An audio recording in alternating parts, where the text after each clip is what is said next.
You're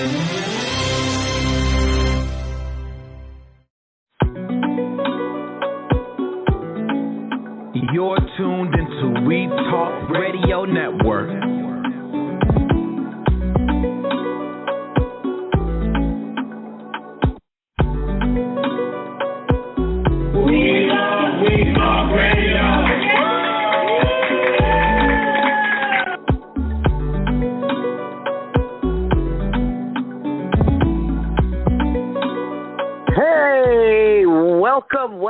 Welcome to the KiaDUnplugged show.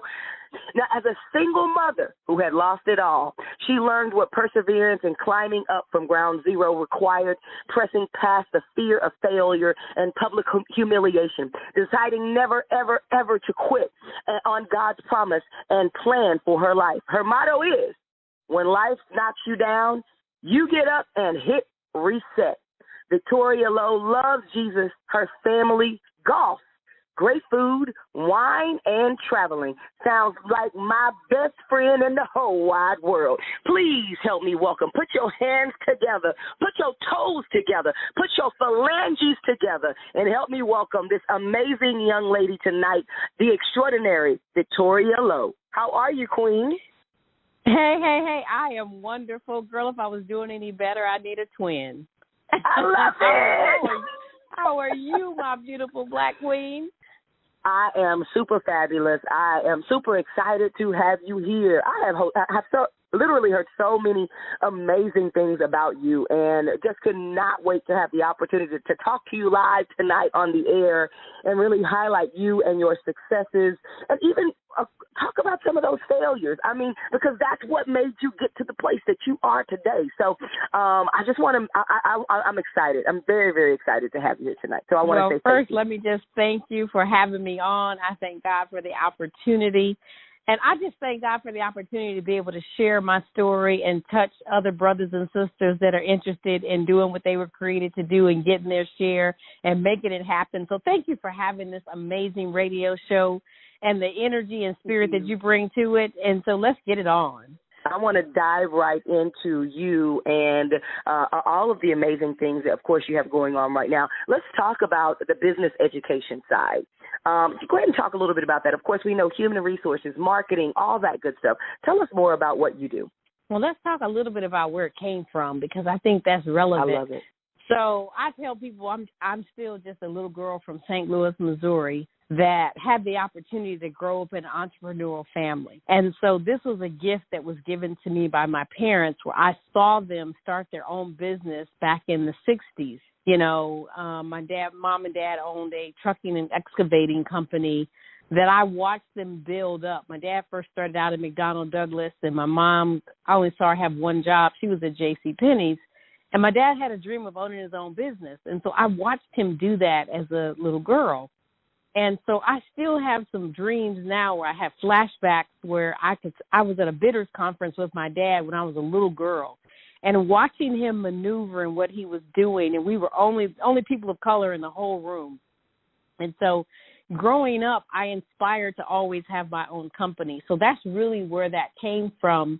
You know, that whole business side is from watching my parents and my dad saying, hey, you know, if you get a job, they just going to pay you enough to keep you. But if you own the company, you can grow it to whatever you're willing to do and how hard you're willing to work. And that just stuck with me. And so that's really where that came from, is that root of my mom and dad saying, you know, have your own, build your own. You can do it. You're enough and you can make it happen. And so I took that and literally, I think I came out of college and worked for a few companies. And within the first 5 or 6 years, I was like, I got to start my own company. And so it took me about 8 years to really get in there and make it full time. But that's where that came from. I started my first company. You know, one of the things that I know that you thrive to do is help people become successful. And you've set your life up the way you have so that people can be successful in their mind, body, spirit, and money. Tell us exactly what that means. Well, it became very clear to me that success is more than just money. Success is more than just material things. But success to have what I call wholeness, which is really success. The Bible calls it prosperity. But to have that, it's more than just money. It's having a mindset of success. It's having a healthy body so you can be successful.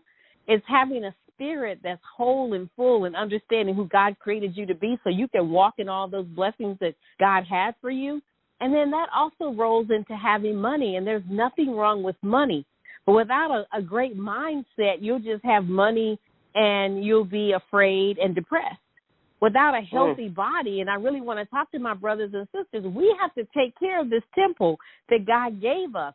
It's like a car. You can't expect to dog out a car and, never do repair, never put oil, do cheap gas, but you expect it to go long distance. That's the same thing with our body. So my platform is about having a strong mind, a strong body, a strong spirit, and also having your bank account strong because, come on, somebody, we have to help other people. It can't just be about what I need. I've got to have overflow so I can help someone. We had the privilege of meeting at my ministry, that Andre and I started about 10 years ago called Kingdom at Work. That's my give back platform. See, you have to be willing to give. So I have Captivate Inc., which is my coaching and consulting. I have Sassy, Saved, and Successful, which is about lifestyle and everything that we enjoy in life and all that.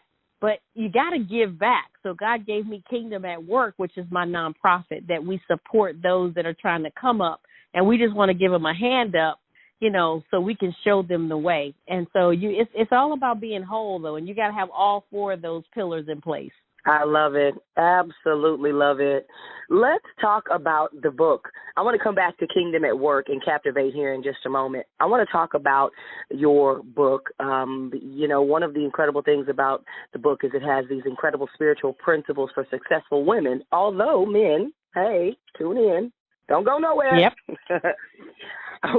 Hey, listen, just because it says women doesn't mean there might not be something in there for you, without a doubt. And I guarantee you there is. I know there is.